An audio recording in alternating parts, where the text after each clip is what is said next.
They fly in some of the UK's most dramatic landscapes. Okay, the weather's starting to close in. I'm worried I can't get over the ridge. My escape option at the moment is to go up. From high-rise city centres... It's going to be bumpy, it's going to be turbulent, guys. ...to remote peaks battered by extreme weather. The top looks to be in cloud. Can you confirm that's the case, Over? The crews of Yorkshire's 2 air ambulances risk their lives...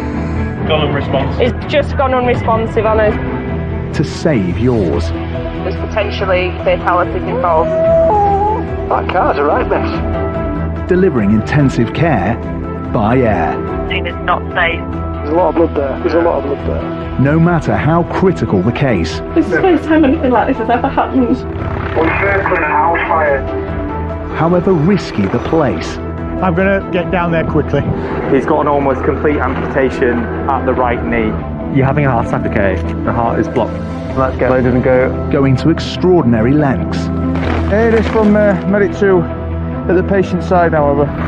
With humour. You might get rest at week off if you're lucky. What is it, Thursday? Yeah. And compassion. Okay, Chick, we're just going to get you out, all right? Don't worry, we'll look after you, I promise.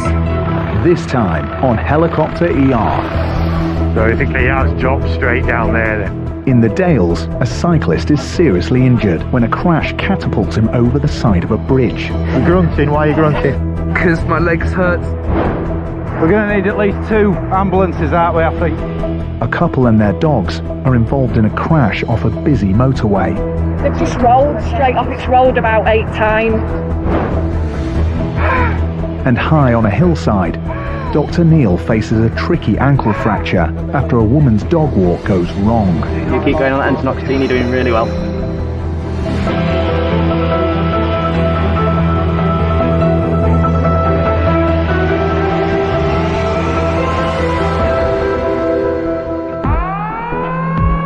At the Yorkshire Air Ambulance HQ, the scramble siren is sounding. The crew of Helimed 99 are being called to the Dales. A cyclist has fallen over the side of a bridge. Engines go to flight. Confirm both flight and guarded. Confirm. Visors down. Okay, over the blue line 101, he's a piece of good tail coming round. On board today are paramedics Sammy and Al, and Dr. Steve. So we get called to see a lot of cyclists, especially out in the Dales, a beautiful place to ride your bike. Unfortunately, as a cyclist, you're relatively unprotected from the road and other road users. You may have a helmet on, but often wearing fairly lightweight clothing, lycra, that sort of thing. So the injuries sustained can be significant. So from Reef, I think it'll be obviously James Cook and Darlington probably. We've had reports that a cyclist, I believe a road cyclist, has come off his bike and fallen over a bridge, and on landing has broken his leg. We're unsure as to the actual severity of this injury. There may be more injuries that weren't initially appreciated on the call. Pilot Elaine is racing her team to the heart of rugged Swaledale. So 2 minutes to run. Yeah. And looking at it, if it's a bridge, it is literally going to be where the stream is, isn't it? I'll do an orbit and see what we've got. Okay. It looks like where that white thing is on the nose. They're straight on the nose. Literally on the nose. We might have to find somewhere flat by the stream. Pilot Elaine will rely on 20 years of flying experience to safely land the helicopter in this hilly terrain. Can you see that little sort of scar above that dark brown bit on the far side of the stream? That looks big and flat enough, doesn't it? Alright mate, I'll give it a go. Head desk from 9-9. Official was seen. Final approach. Over. All looks good left. Got this bank on this side. Just come right one, Elaine. Yeah mate. Yep, looking good. Eyes on the tail. Cheers guys. The local mountain rescue team have been tending to the patient. I've just been down with him, yeah. I've cut his boot. It looks like he's got a tib and fib. Okay. He's got cap V filled, sensation, and I've got a pulse in his foot. Lovely. The cyclist was catapulted over the side of the bridge. It's a 15-foot drop. Getting on his bike towards the middle of the road. So I think he has dropped straight down there then.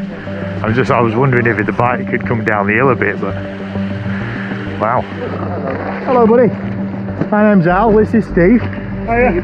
How are we doing? Good. I'm in a lot of pain. Okay. So you've come off the bridge, have you? Come off the bridge, my leg is snapped. 24-year-old local pub chef Cameron Durdy landed on the rocky stream bed below. I'm just going to have a quick look at your top end while Steve starts to look at your leg, okay? Behind you a minute, Cameron. Okay. Okay, so just, first of all, I just want to check your neck. I'm just going to press on and I want to know if it hurts. We're all right there? Yeah. Yeah. Okay. I'll go down a bit more. And this is all okay down here? Yeah. You're grunting. Why are you grunting? Because my legs hurt. Get some IV access, Yeah. some stuff, and we'll get that sorted. This chap had unfortunately come off on a corner where a river went underneath a bridge, and he'd gone over the parapet of the bridge down onto the riverbank. Fortunately not into the mainstream of the river, but landing very close by. Up in the Dales you get these steep-sided valleys and rocky riverbeds, and as we were overhead the scene we could see this was going to be quite a difficult job. I'm not allergic to anything that we know about? Wasps. Wasps! Okay, I'll put them away. Cameron's leg fracture is serious. The bones have pierced his skin. Without swift intervention, paramedic Al knows there's a danger he could lose his foot. Analgesia-wise, Al, start with morphine or should we just go I'll give him some ketamine because that's straight going to in work. for the K? Yeah. We'll pop that down there. You're naked without a chain. Alright. That my right arm is holding my. I know, so I'm leg going up, to... so You keep it holding it and I'll wrap this round, okay? So it might seem like we're not doing the right lot, but that's because before we start arsing doing about... whatever you've got to do, man. Just Well, do your Before we thing. start arsing about your leg too much, we want to get this painkiller on board, and then once you're feeling a bit more comfortable, we'll do some more stuff to your leg. Okay. Cameron was lying where he fell for some time before passers-by found him. My husband and I were coming to walk our dog, and we essentially came over the bridge and noticed that the gentleman was down here. To be fair, I'm fairly surprised he's conscious and fairly happy with it, to be honest. Didn't lose consciousness and didn't hit his head on any of the rocks, which the brook's quite low at the moment, so it's a surprise. I quite like the sound of a babbling brook. Do you? I think if I was going to have an accident, I'd quite like to be beside This a has been my brook. painkiller so Yeah, far. it's quite nice, isn't I it? feel like my pain is just going down the river a little bit. It's calming. Nice way of looking at it. Need a I bit of like that. it. Pop that on there. There we go. Cameron's leg will need to be straightened where he lies. Dr. Steve is giving him ketamine. It's the strongest drug the team carry, and it can cause hallucinations. Right, are we ready for a journey? Have we got splintage and stuff? Yes, Sammy's just behind you, I think. Super. Okay, we're going to start gifting this in. Okay, Cameron. Now, like any visit to the bar, Let's take it. we're going to go one round at a time. Okay, I'm not expecting you to buy any rounds tonight. We'll start a little bit. Okay, the beauty of a little bit is we can always give a little bit more. But we'll see if we can hit that sweet spot where you don't care as much. Okay, and the pain goes away. Now, ketamine can be a bit dissociative, it can make you feel a bit spacey. I want you to focus on the fact that we're here to keep you safe. So think happy thoughts. Okay. That's starting to do something. Yeah, it's doing something, isn't it? Yeah. Oh, Okay. It's good, isn't it? that was quick. Yeah. Once Cameron is fully dosed up, the team will straighten his leg. Are you ready for your next drink yet, sir? Yeah, go on. Maybe just a half. Yeah. Just a half, you reckon? Okay, buddy? You alright? I'm good. How are you? If it weren't for that, I'd be in a lot of pain, I think. Yeah, is the pain sort of eased off a bit now? Yeah. Ebbed away, just flowed away with the river, yeah? I don't even need my leg anymore, man. Cool. Oh, that's not what it's supposed to look like. No. What's that? It's a alternative anatomical arrangement at the moment. Got another half? Yes, please. Okay. Ketamine is a very strong drug that we use. It's got pain-killing properties and sedative properties. In this instance, we used it for both of those, so the patient kind of forgot what we were doing to him when it was painful, but had some pain relief. Ketamine, though, has some interesting side effects, as we found out in this case. So in a minute, I'll give you a hand. We're just going to support his leg from underneath as much as we can so it doesn't move about very much. Yep. And then while you're doing that, I'll take the boot off. And then once the dressing's on, we'll just slide the splint in underneath and try and straighten the leg out a little bit. Bit of a spot there, Cameron. Yeah, sweet. Okay, let's get this sorted out. Ketamine is fast-acting and short-lived. The team must work quickly. Close your eyes. Yep, you Put ready? yourself in your happy place. Yep, no Okay, it'll be over in 20 seconds. and you'll be in a better place just then, okay? Okay, you ready? We're just going to have a little pull. That's it, straight leg there, Cameron. Okay. Let the guys take the strain. You can relax your arm. Okay. One. That's fine. They're using traction to pull Cameron's leg back into alignment. Ow, I'm in pain. Okay, you can have some more medicine. Good. Alright, looks a bit more leg shaped. That's what we're aiming for, isn't it? That is more leg shaped, yes. Good. Okay, thank you guys. That's alright. Cameron's leg is being wrapped in a vacuum splint, ready for transportation to hospital. Can you feel that? Ow. Okay, Yes. wiggle your toes for me. Okay. Alright, now what we want you to do now is get onto this stretcher. Okay, you can grab my arm if you want to. That's it, buddy. A bit of a support of her. Yeah, put that leg down straight and we'll put the other one next to it.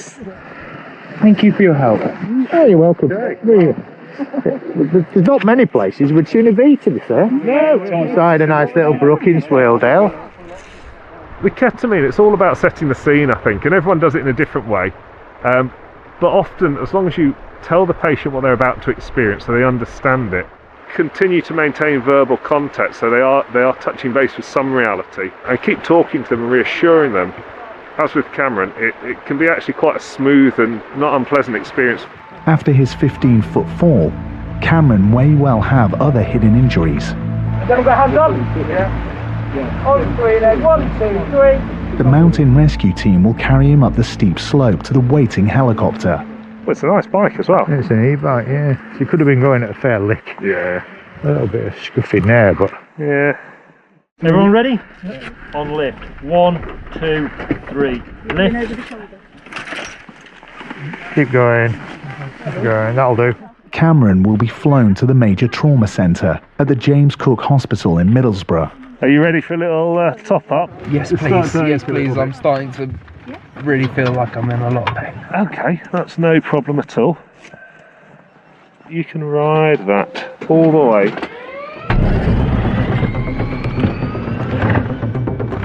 Engines both to flight. Confirm both flying gate. Confirm both. Doors harnesses stretcher. Close secure. We're all good in the back. And closed and secure in the front.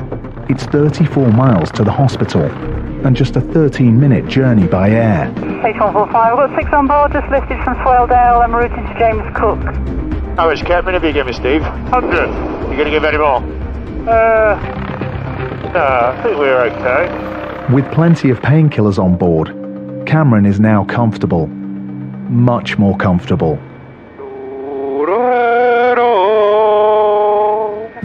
It's not often the medical team is serenaded. Almost like a monastic chanting, isn't it? Beautiful. Are you looking at his book? He's singing to us. Oh, is he? That's probably it.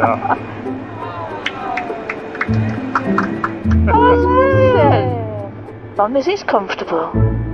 So this was a first for me. I've never had a patient serenade me on the way to hospital. He was clearly a very musical chap, and as he was coming out of the ketamine sedation, he felt disinhibited and tuneful. So serenaded me all the way to the hospital. Wasn't sure about his musical choice. Come Fly With Me would have been good.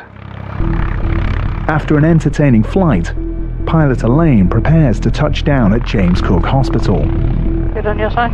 Yep, you're still good. You're clear with the light stanchion at this angle. Let's come forward a little bit. Roger. This journey would have taken an hour by road. Adesk from 99, landed, James Cook. Thank you guys for looking after me. No worries, Cameron. Welcome to Middlesbrough. Yeah. Cameron may be in full voice, but he's been lucky to survive a 15-foot fall, and his injuries are serious. He will need surgery and will be months in recovery.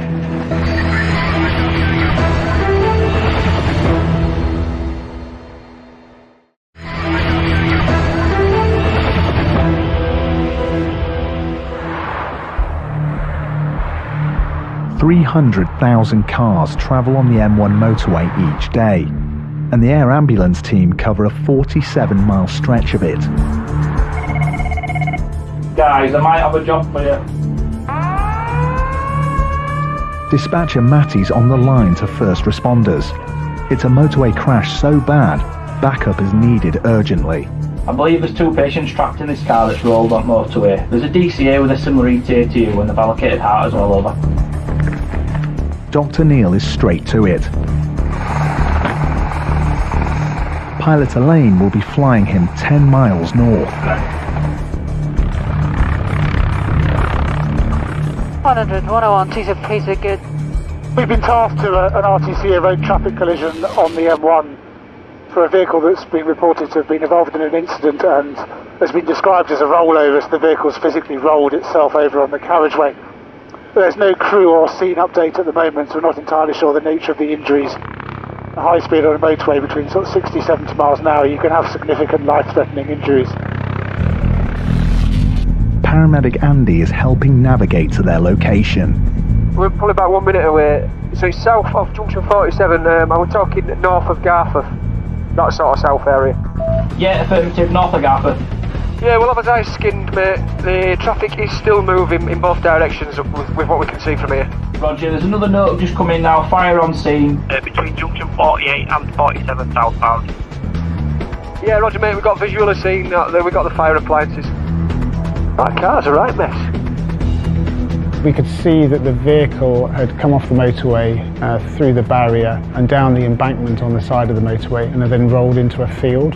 Lots of damage to the vehicle, lots of debris lying around. The car has come off the southbound carriageway. It's not clear how many casualties are involved. Is that close enough, or do you need to get closer? Up to you, mate, whatever you think's. Without disturbing scene, I think that's probably good there, mate. Are they in or out of the car? I think there's one in and there's one out. I think, yeah. As we approach the scene, I can see there's 2 elderly patients who are occupants of the vehicle. One sat still inside the vehicle and one sat on the ground next to the vehicle, being attended to by the ambulance crew that arrived before us. They've just rolled straight off. It's rolled about 8 times. Yeah. So we're going to need at least 2 ambulances, aren't we, I think? And in this unfortunate case, we can see that there were a number of dead dogs and a number of injured dogs still moving around on the scene, and the fire and the police service were trying to manage those animals. Can you remember what's happened?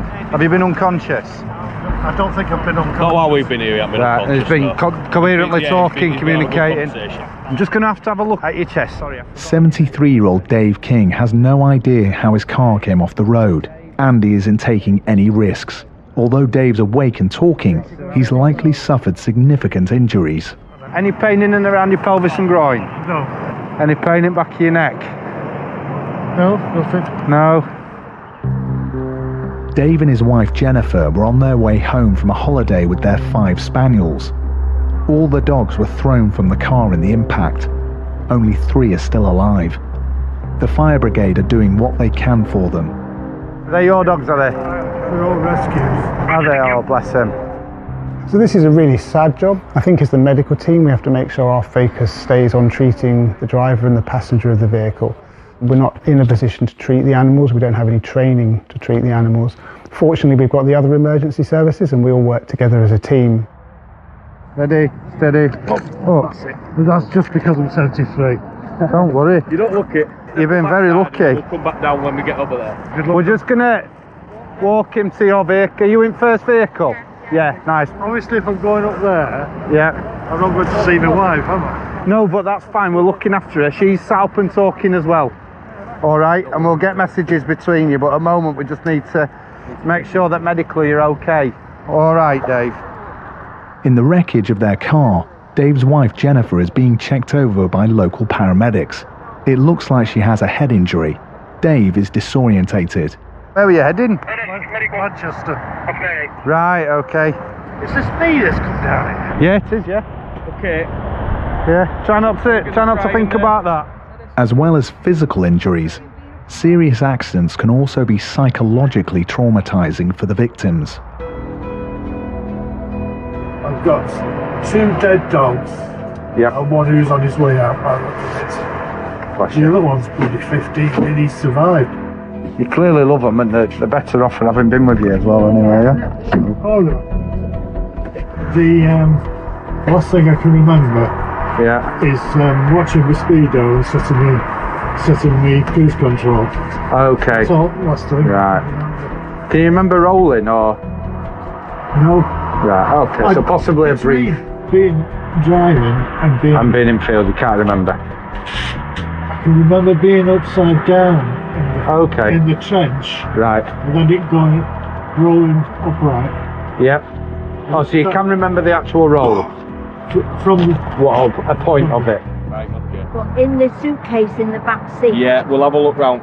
Amazingly, his wife Jennifer is also able to walk out of the car into the waiting ambulance, but she's had a bang to the head and is clearly shaken. So the vehicle to our right has come off the motorway, the M1 southbound, I think, and rolled down a grass bank through a ditch to land on its wheels the right way up. Significant speed possibly, so the potential for injury is really high. But modern vehicles with airbags and the fact that they've rolled down a grass bank into a soft field has possibly saved their lives in the context of what's actually happened. So both the patients in the vehicle are what we would describe as walking wounded. So they've got some minor injuries, they need to go to hospital for a check. Do me a favour, Dave. Take my hands, pull me towards you, push me away.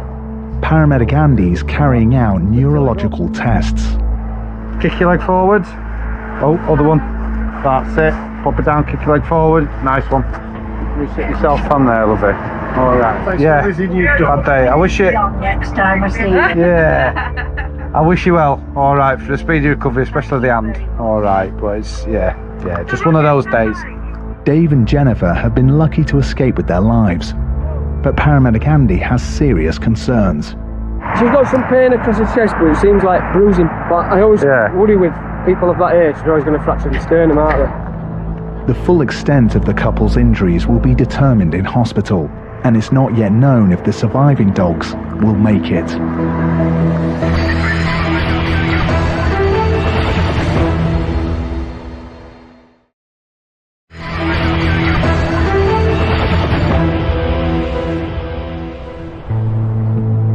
Yorkshire Ambulance Hospital Air Desk. On the air desk, paramedic Lisa is just beginning the late shift, Do we have a name for that passerby? and an ambulance controller on the line. A car has crashed on the M1 motorway. So this job, somebody's on the motorway, they've seen someone in a vehicle, just missed their car, they think they're unconscious at the wheel and they've gone down the embankment.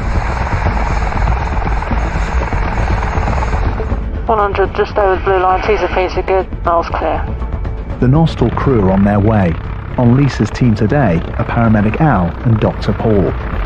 We're just going to a car that appears to have come off the motorway. It's actually come in from a driver on the motorway that's phoned the police, and the car just swerved straight in front of him and then shot off the side of the motorway, and he seems to think that the driver of the car was unconscious prior to actually coming off the motorway. The particular concerns for high-speed impacts are internal injuries, so things that we can't see. So that may be significant injuries to the chest and to the lungs, to the abdominal cavity causing bleeding, or to the pelvis itself with significant fractures. Doncaster, good afternoon. This is Telemed 98 Alpha. 8145 out of Nostell, been tasked to a job near Hart Hill, Sheffield area. 5 on board, looking for a basic service, please. Pilot Elaine is flying the team 22 miles to a section of the motorway south of Sheffield. It's right near Woodall Services. That's it, yeah. Yeah, Woodall's quite a long way south. Yeah, it's right on the border with EMAS. It means the team are now flying a long way from emergencies in their own patch. My eyes are in a minute. I'm looking out. In just 9 minutes, they're over their location. 500 feet below, police have closed the road around the wreckage of the car, which has come to a rest on a parallel minor road. I'll try and get it on the road, but I'll go from the other side, so I'm not going to cause a problem too much. Right, I need you clear of obstacles on both sides. I'll keep an eye behind and road and tail. Yeah, about there's good now, Elaine. You'd be good on the left here, yeah. And you're good behind? Good on the right? Good right. Good right. Just straight down now, I think it'll be fine. Just be careful when you're getting out, guys. Yeah. Just straight ahead, yeah? Yeah. 27,000 people die or are seriously injured on Britain's roads every year, and this driver has had no medical attention. I'll let you have a chat with you if that's alright. Yeah. To the medical team's surprise, He is conscious and talking. What's the plan then? What's been happening? I'm on my way home. 77-year-old Joe Hillam is making light of the situation, but he slewed off the motorway and bounced 100 yards over 2 embankments before finally coming to a stop. And do you remember leaving and coming down here? I remember closing my eyes. Right. Oh, crikey. This man had been through a huge ordeal with the high-speed road traffic collision that he'd been involved with. He was laughing and joking, but my concern was that actually he seemed like a fairly stoical Yorkshireman, and therefore my concerns were that actually he had some more significant underlying injuries that we hadn't found by that point. No pain anywhere? No, nothing, I'm fine. Were you wearing your seatbelt? Yes, oh yes. Right, okay. Might be a bit tight at the moment. Yeah. His heart rate is 130, as it says on the monitor. Right. Radial, let's go with that, I think. No other vehicles were involved in the crash. Lisa and Paul are concerned there may be medical reasons behind the loss of control. No problems with your breathing? No, none at all. You don't feel short of breath at all? No, I feel fine. I'm just going to go up your top. Right. Excuse me. You just take some nice deep breaths. Joe's heart is racing. I'm just recovering from COVID. From what, COVID? Yeah. Ah, yeah, right. Right, young man, your oxygen levels are a little bit low. Well, they're quite a bit low. Have they? Okay. How long ago did you have COVID? Last week. Last week? Came out last week. You came out last week, right. Because your oxygen levels are lower than what's normal for you, right, and your heart rate's a bit fast, I think you should go get a check over at hospital. Right, but not today, surely. Lisa is at a loss to know why Joe is resisting a hospital check. So he's saying his oxygen levels are normally low, but they're normally about 94.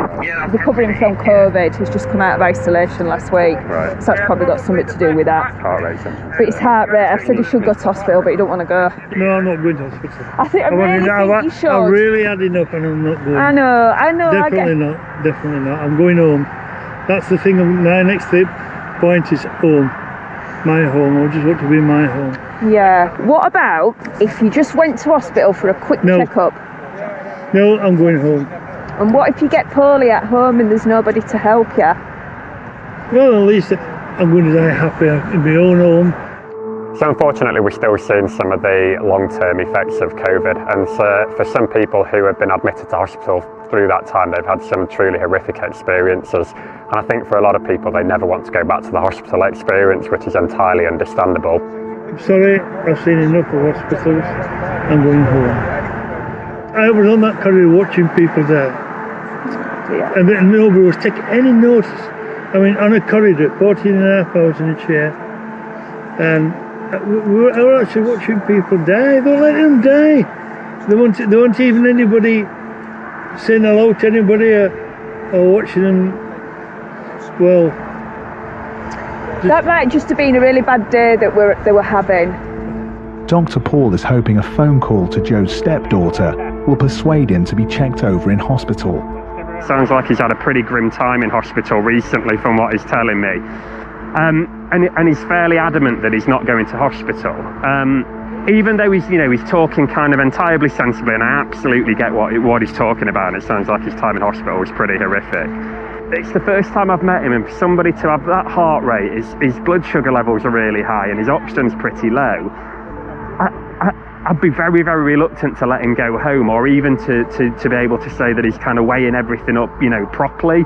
I almost think it's one of those where I completely understand that he really doesn't want to go to hospital, but at the same time, he really does need to go for a checkup. I don't know if you want to have a chat with him or not, but that's kind of where we are at the moment. There you go, it's Beth. Right. Have a chat with her. Yeah. Hello, Beth. Yes, sort of. I'm not going. I've told them I'm coming home. The team have a duty of care to their patients, and Joe's reluctance is putting them in a difficult position. I just don't know we're going to make him go. Well, neither do I, and that's what I was trying to say to Beth. We'll try the softly approach, but at the same time, I just don't think medically legally he can go. What did your daughter say? You do what you want, Dad. You know your own man. Yeah, she knows I won't go. Right. How old are you? 77. Right, the thing is, age and speed don't go together very well. Don't they? You've come across all this. Yeah, I know. Your car's not looking right, cracking on back of it. Well, no, but I mean... And you were in it. Yeah, well, but I'm fine. I'm going to spin it on its head, okay? So you may or may not be fine when you go home. You probably will be. But all I can do is I can ring the hospital up now, whichever one you go into, and I'll check with these guys to tell them you're coming down and ask if they'll have a look at you when you get there. Immediately. That's the best I can do is to give them a call now. If you don't do it immediately, I'll just get to walk out. I know, and I'm not trying to be a pain in the arse. I'm trying to just be straight with you, okay? If I aren't in Yep. and out of the hospital within an hour, yep, I will get up and walk out. Yeah. Right, let me get on the phone and give them a ring. Let me find out where we're off to. Have you got anything else valuable in your car? At last, Joe has agreed to go by road to Sheffield's Northern General Hospital for the checkup he needs. I'm going to ring the hospital, okay, so they know you're coming. We don't want to force people to do anything, but I'm not entirely convinced this gentleman fully remembers what happened today. And we have something called capacity, so we have to judge whether people can make decisions for themselves. And I'm not completely convinced he's absolutely understanding the risks and the benefits of him not going to hospital. So we've not had to force him to do anything, but he has kind of reluctantly agreed that he'll go to the hospital to get checked out so we can have a real good look at him. So we're leaving with these two chaps. Nice to meet you, buddy. Hello, Joe.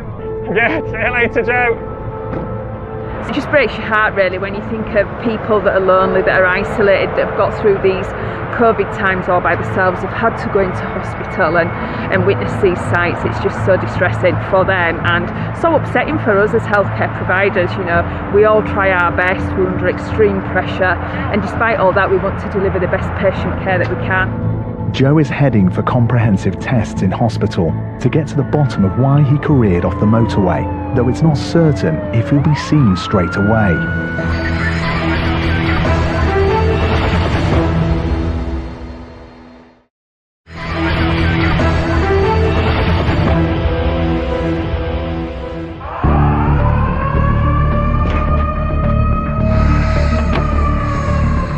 At Nostell Air Base, paramedics Pete and Sam are being scrambled to an injured walker. What's the job? Woman that slipped on a hill, foot pointing the wrong way, on Ilkley Moor somewhere, I think. Helimed 98 Alpha is adjusting to 1,300 feet. On board with the team today is Dr. Neil. We're going to Ilkley Moor for a lady who's reportedly broken her ankle, and there's some suggestion that it's not pointing in the right direction, which suggests that the blood supply could be compromised to her foot, and I imagine it's rather painful, and she's some distance from the road, so we will be able to land relatively close, make an assessment, and if necessary we can give her a strong painkiller, something like ketamine for example, and make her foot straighter and improve the blood supply, which may improve its recovery and healing, and actually the survival of the foot if it's really at an odd angle. Stanley from Ennis. Yeah, I've had this detail upgraded. By trauma desk, they still haven't got a DCA attached to it. I'll let you know as soon as one is. Over. Ennis 98, roger, that's all complete. 3 minutes run. In 10 minutes, they are over Yorkshire's famous Ilkley Moor, which is popular with dog walkers and climbers. Might actually be in trees or scrubland, this, which might make it a bit more difficult, because it appears to be a lot more trees on that hillside than there is on the map. The moor rises sharply 1,300 feet above sea level. Finding a suitable landing spot could be tricky for pilot Harry. I'm just going to do one pass just to see if there's anywhere, coincidentally, that's flat round there. Visual on the track. She's just in the trees there, the first tree that covers the track after it drops down. She's got a loose dog with her. We don't get any further left there, or is there rock? Now what we're worried about is the ground is coming down from the path behind us. Tail is good. Oh, okay. Pete, can you just, I'm just holding a bit of power. Yep. Can you just step out for us and just confirm to me that we've not got any rocks or anything penetrating the bottom of the aircraft? Well done, I'm on skid. Thank you. All looks good, that, Harry. Cool. Okay, cool. Leave us down. It's a quarter of a mile down a steep track to the injured woman. You can understand how someone's lost the footing on here, can't you? requested. We're coming, we're not far off you. How bad is your pain at the moment? Relatively bad. It was worse before. 55-year-old Tina Hornby dragged herself into the clearing and called 999 after falling under trees while walking her dog Dexter. But you can start on this. So Right, okay. the mouthpiece there, pop Yeah. it into your mouth and Yeah. take some Yeah. nice deep breaths. Okay. Tina's fractured her ankle badly and it's painful. Got no pain up at the top No, of your leg? I just felt, because I slipped slightly, Yeah. I went, put my foot down, and I just felt it go. Okay, no problem at all. So I'm going to have to pop a little needle into the back of your hand probably just to give you some pain. Okay. Is that okay with you? The break is so severe, the skin is developing a dusky hue, a sign the blood flow to her foot is compromised. If we need some sedation, I'll put a green or something in. Yeah. This lady's got a nice vein, hasn't she? So I'll just put something bigger in. Yeah. Tell us if Dizzy it's, again. Yeah, that's fine. That's good, keep sucking It wears off really quick, so as soon as you start feeling back, bending it down a touch. With the blood flow to her foot dwindling, there's a danger vital tissues could die. Dr. Neil needs to straighten it where she lies, but it will hurt. So Tina, I want you to take 10 really big breaths on that Entonox. Okay. Okay? Nice, big deep breaths. Keep going, one after the other. You keep going on that Entonox, Tina, you're doing really well. you've seen it there. Yeah. So it's just trying to get your foot back into the position it should be. Okay, if it's too bad pain-wise, you let us know. Support her knee, turn your hands around, face the other way. Yeah, and I want you to stop me pulling her off the thingy. So Sam's got to hold your leg, so we've just got something to pull against. Yeah. Okay, you keep breathing on that. Really well, Tina, you keep going. I feel it coming out to length, so that's good. Dr. Neil is using traction to pull Tina's ankle back into alignment. It's not easy. The fractured bones are jagged and must align neatly without trapping any nerves or blood vessels. Oh, hang on. Yeah, no, I'm stopped now. On the gas and air, we're going to have another attempt when you're ready. Yeah.